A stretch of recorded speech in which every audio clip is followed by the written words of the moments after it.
Ever wish you could rewind time and replay that crucial client call to catch every detail?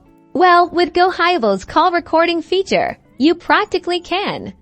Let's dive into how to set it up in just a few simple steps. First, head over to your GoHighLevel Dashboard.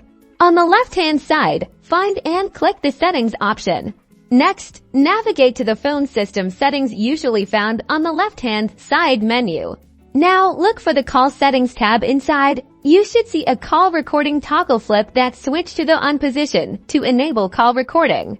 Before you get too excited, remember, enabling call recording comes with responsibility. It's crucial to comply with local regulations regarding consent. Always inform the other party that you're recording the call to avoid any legal issues. This is a non-negotiable step. GoHighLevel allows you to customize which calls you want to record: inbound only, outbound only, or all calls. Make your selection based on your specific needs. Once enabled, all recorded calls will be stored within GoHighLevel, accessible through your analytics and reports. You can download them for training, quality assurance, or documentation purposes.